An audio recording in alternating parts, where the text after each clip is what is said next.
Welcome back to Shattering Myths. The most effective way to shatter myths is to know what God said. If you know what He said and you can convey what He said, if your words are His words, then you wield the most powerful weapon in the universe against religion, politics, militarism, and media and economic malfeasance. And so let's turn to that now. This was the statement that we considered yesterday, but there's so much to it. We will go over it again today. Yahowah says, and a son, wah ben, a male child, of 8.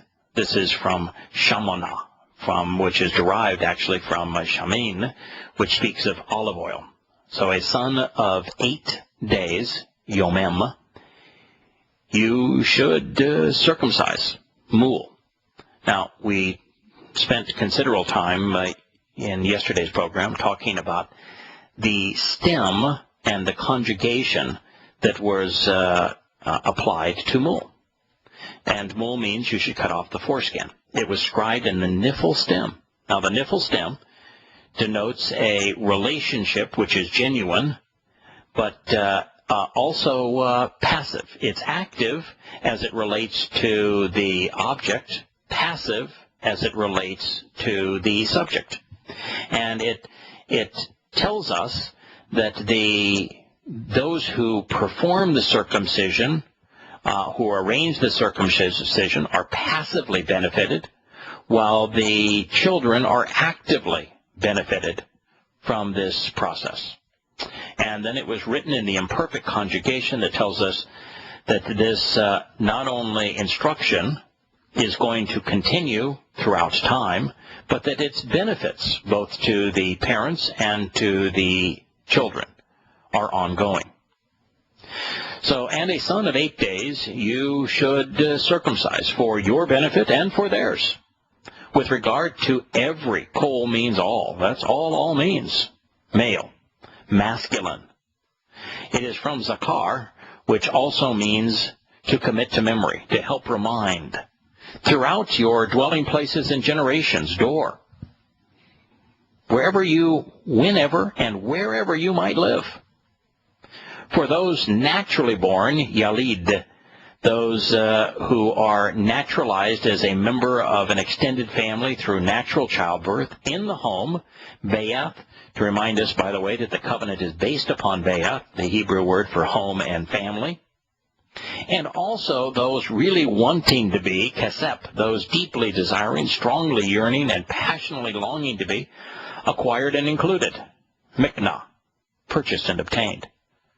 Of every son, this kol again, of all male children, of foreign lands, nekar, of places where they are not properly valued and appreciated, who relationally, ashar, by way of making a connection and beneficially, are not from your seed, who are not your direct offspring. Now, as we talked about yesterday, 8 symbolizes eternity.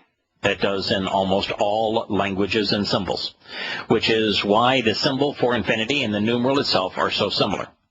I know that Arabs want to take credit for Arabic numerals because they're called Arabic numerals, but the fact is that written Arabic is a derivative of Hebrew. That's why they're the same number of letters. That's why the letters have the same names and the same sounds, and it is one of the derivatives of the Hebrew alphabet as it went from the pictograph kind of pictorial depiction in the original alphabet of Hebrew through what is now modern Hebrew, which is a derivative of the Babylonian counterpart of the Hebrew alphabet, that in one of those iterations, the structure of every letter that we now call Arabic numerals came about centuries, many centuries before Arabic even became a written language.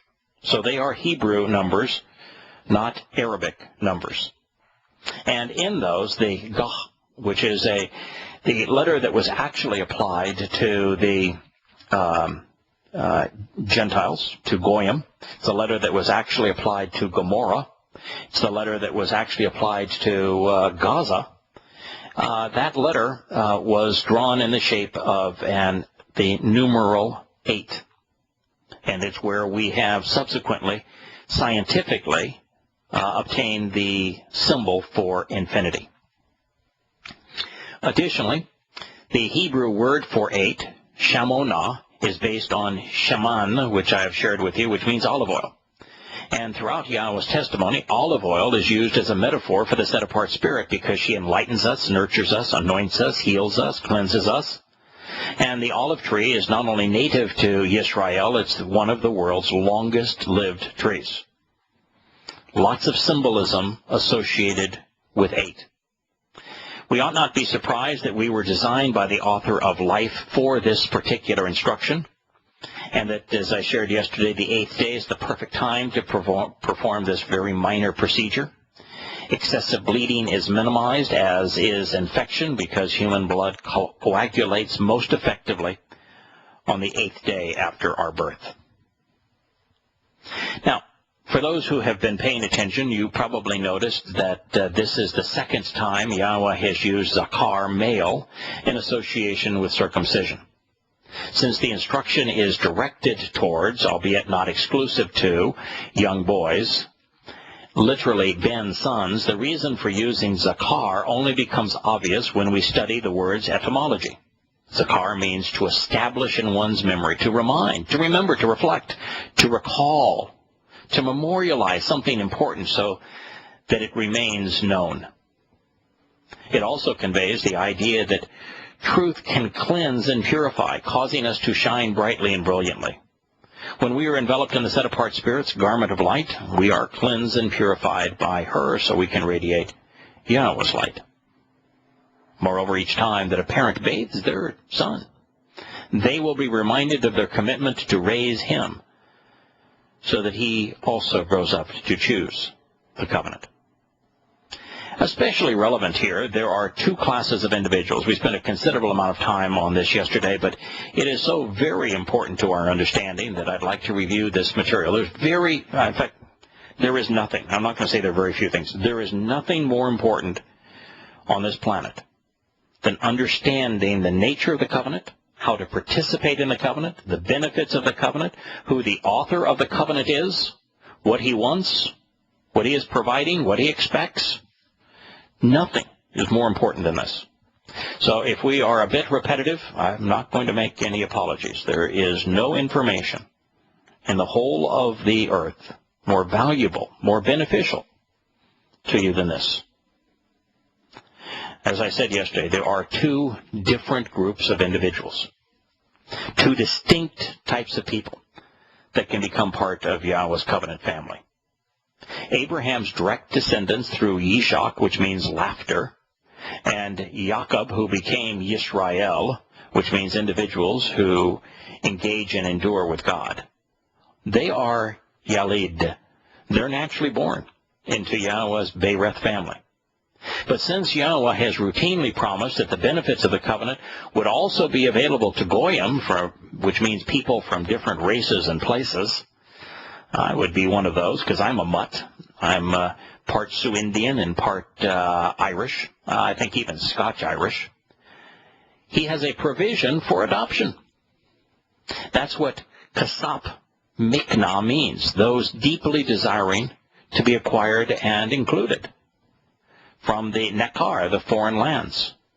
These are children who are adopted into Yahowah's covenant. Now, hiding this reality, most English Bibles base their translations of this verse on the Masoretic text. For those who are unaware, the Masoretes in the 11th century CE of the modern era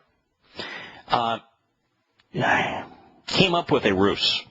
And the ruse was that they claimed that the 22 letters in the Hebrew alphabet were all consonants.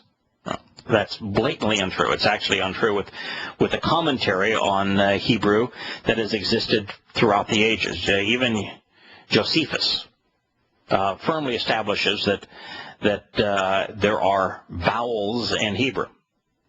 And there happen to be 5 of them, the same number of vowels there are in English.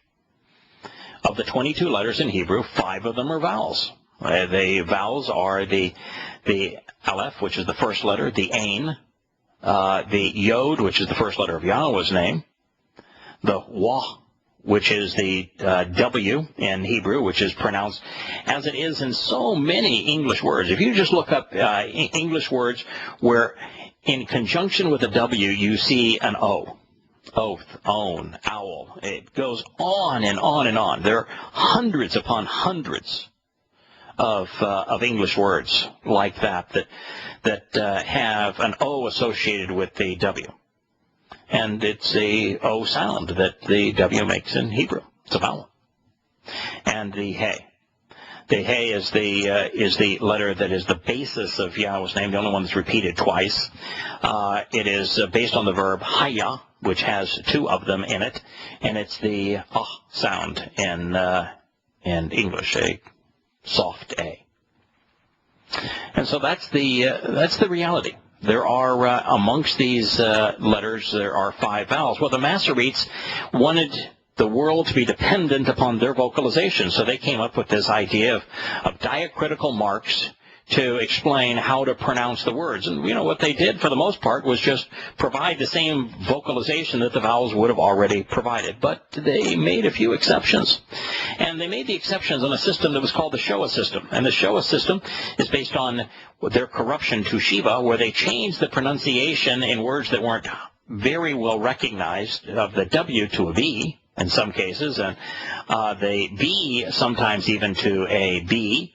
And then they changed the hey sound, the letter hey, when following a yod to an eh as opposed to an ah. And subsequently and systematically, deliberately, changed the pronunciation of every letter in Yahowah's name. That was their goal. Well, it is these scoundrels, I don't want to call them, a subhuman mongrel, I think is the term that is now in the news because a former musician who is now a conspiracy advocate used it inappropriately of the President of the United States. But these folks were religious. They were despicable. They were acting in a way that was specifically designed to corrupt information, so to hide the truth. They changed the pronunciation, and we'll consider theirs when we return.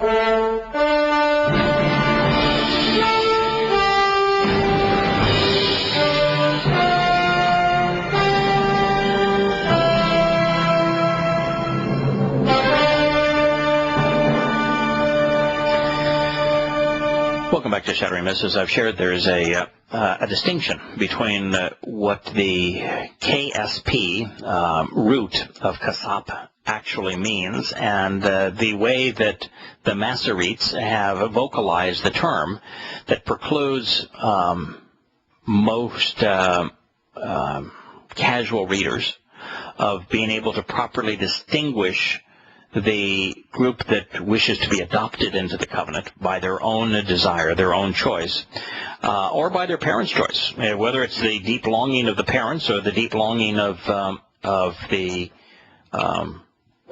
those who are born in foreign lands to be part of the covenant. This second group is really misrepresented via the Masoretes.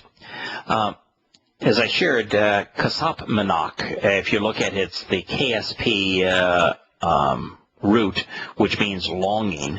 It's pointed kasep by the Masoretes, which means money.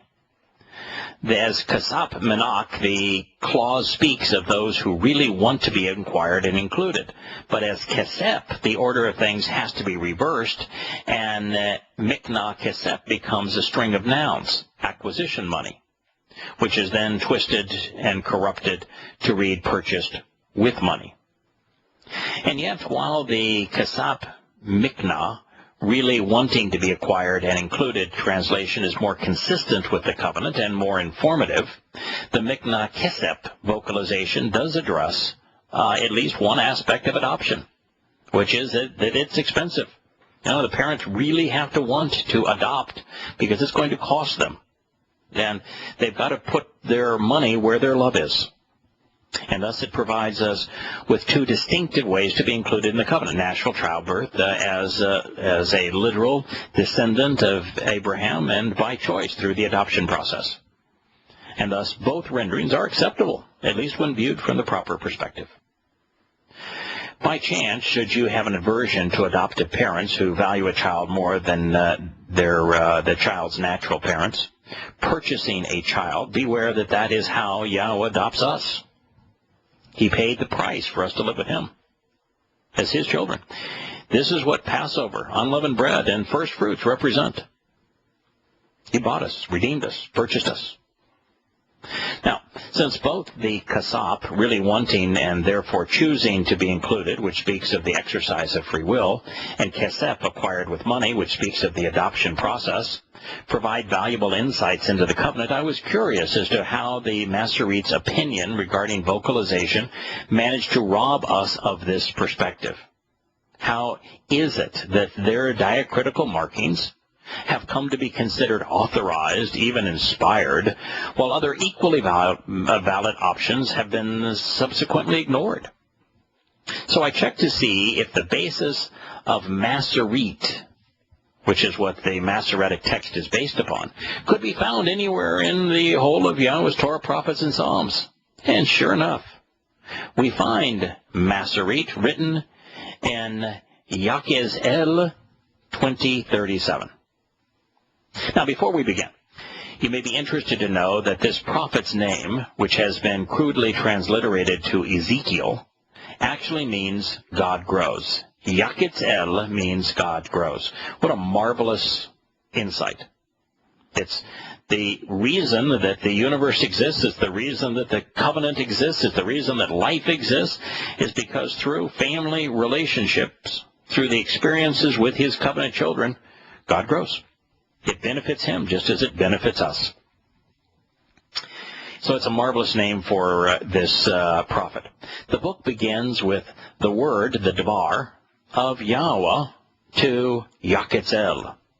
And in it we find God, Yahowah, using Masorete in a most interesting place. Here we go. And I will extend myself and lead you by way of a specific path. This is Abar Eth. I will guide you, Abar is the basis of Passover, Pesach, to remove your transgressions, and I will carry away, I will enable and pass over and travel through under the auspices of Tahat. I will cause you to succeed using an orderly and logical, non-random arrangement of events throughout the fabric of time, pertaining to and relating to the family, Shevet, the people who are closely related and who are associated with one another. And I will arrive and bring to you, this is Boeth, into compliance with, Masorete, into agreement with, the family-oriented covenant relationship, the Bareth. And so Yahowah uses Masorete to speak of coming into compliance with, coming into agreement with the family-oriented covenant relationship. Back with more on this after the break.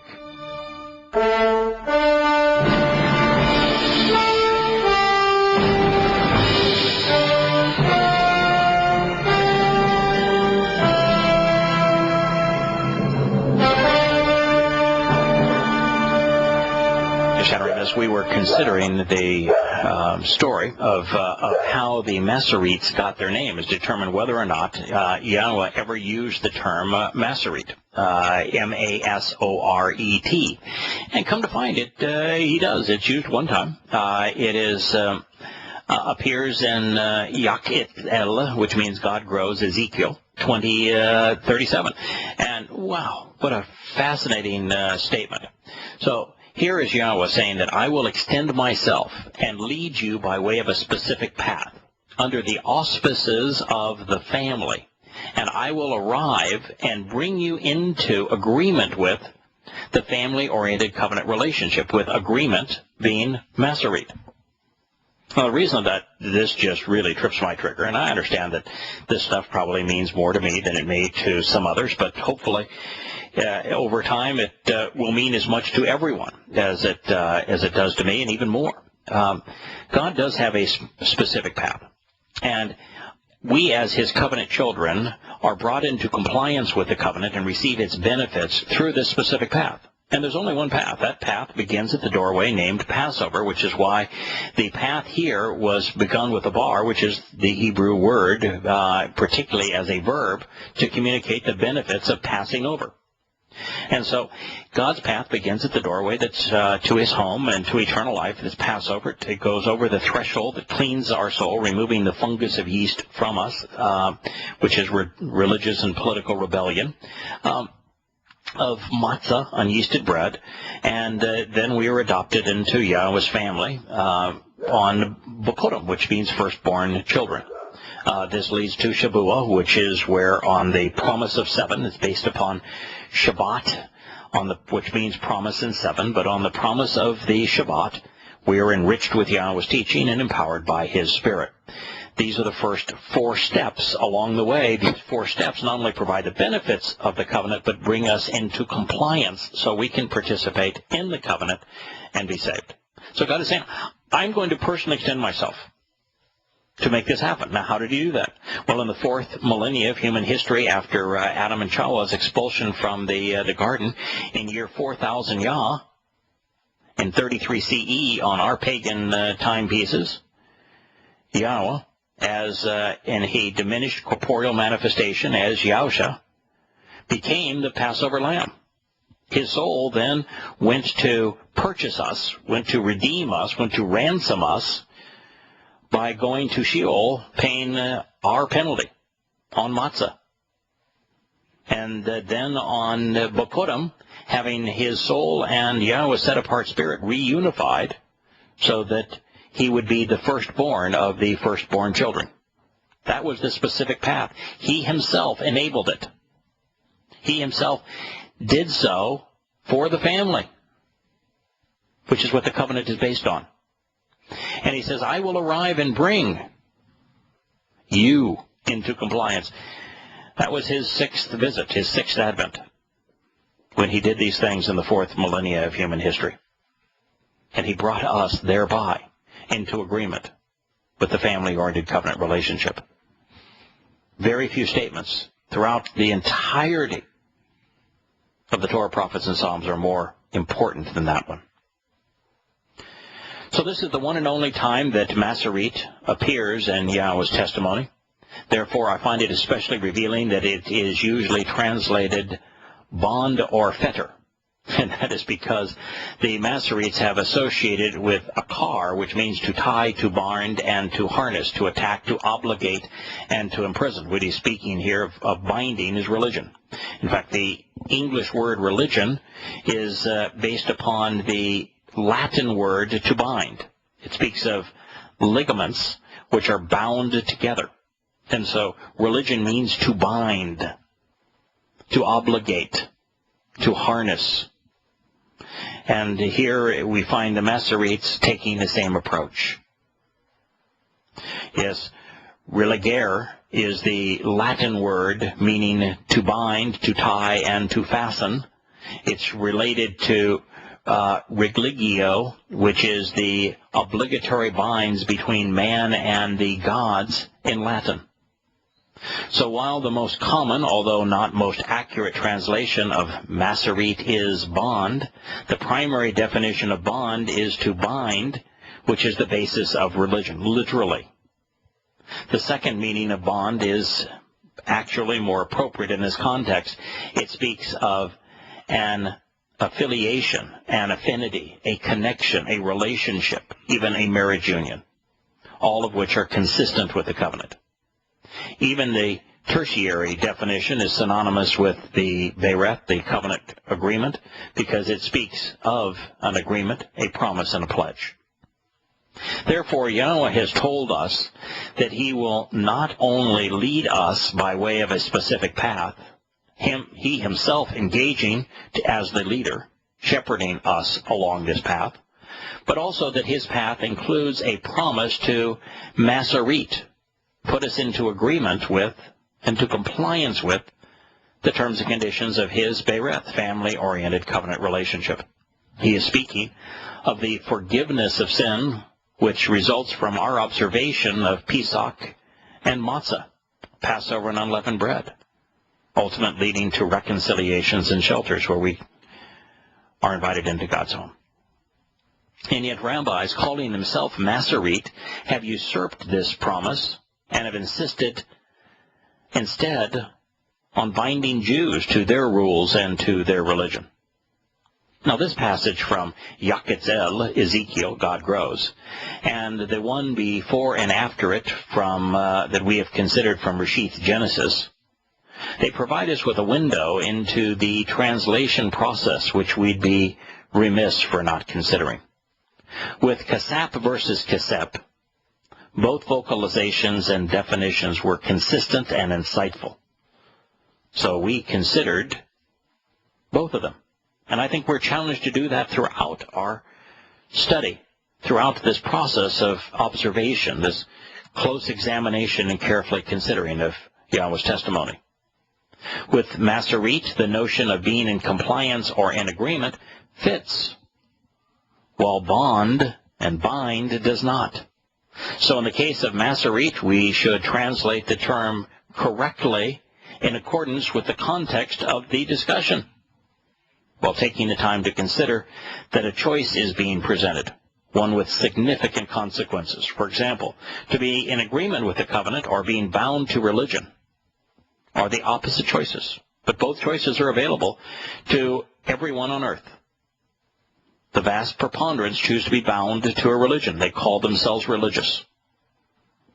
A tiny minority chooses to allow Yahweh's work to put us into compliance with his covenant so that we can be part of his family.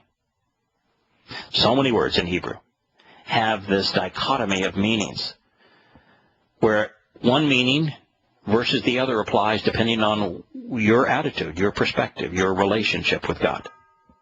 Now, since we have already been regaled with the amazing benefits of being in compliance with the covenant, to understand the consequence of being bound to the Masoretic interpretation of things, let's consider Yahweh's next statement in Yahowah, God grows. And I will completely purge, wanting to eliminate. Now, before we go any further here, you notice who's talking in first person through Yahowah? Yahweh. When you read Paul's letters, why don't you show me one place where Yahweh speaks in first person? Paul's letters are comprised of "but I, Paul, say." When Yahweh speaks through a prophet, he speaks in first person. This is Yahweh talking to us through this individual. It's a profound difference. And I will completely purge, wanting to totally eliminate barar. I will choose to remove entirely from existence from you those who choose to rebel audaciously, and those who are openly defiant against me from the land. These fear-mongering usurpers, I will take them out. Unto the soil of Yisrael they will not return or be included. And you will know for certain that I am Yahweh. This is a prophetic pronouncement. In the midst of retranslating Yahowah, which we've corrupted to Isaiah 17 and 18, and in the context with the utter destruction of Damascus, the fall of the government out of Syria, and an onslaught of Islamic terrorists, not only in that land, but entering Israel, Yahweh says that he's going to blow them away, that he's going to intervene to remove them from his land. And so you read here, I'm going to purge and totally eliminate. It's the same concept that is presented prophetically of what's going to happen in our not too distant future, some 14 years from now. in the promised land.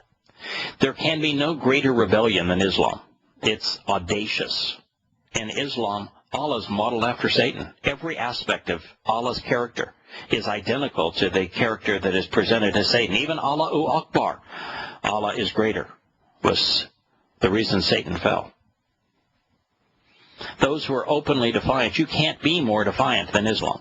Although, rabbinical Judaism and Christianity are extraordinarily audacious and rebellious and openly defiant of what God has actually said. And it is Christian nations and Islamic nations that are against Yahowah and his land. These fear-mongering usurpers. Can you think of anyone that mongers more fear than an Islamic terrorist? I will take them out. That's what God says and his promise.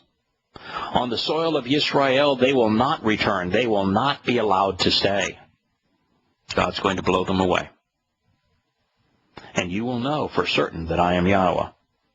Now, the reason that final line is there is because during this time, there is a remnant of Israelites who are going to see what God has done to save them and this place, as well as his plan. And when they witness him acting to save them, because they will now be at a place, because of the malfeasance of the United States and the weapons it has supplied to Muslims, where they're no longer able to defend themselves. And God says, when you witness this, my children, you will know that I am Yahowah, that I have promised to do this very thing. Are you going to come to know me? Are you going to rely on me instead?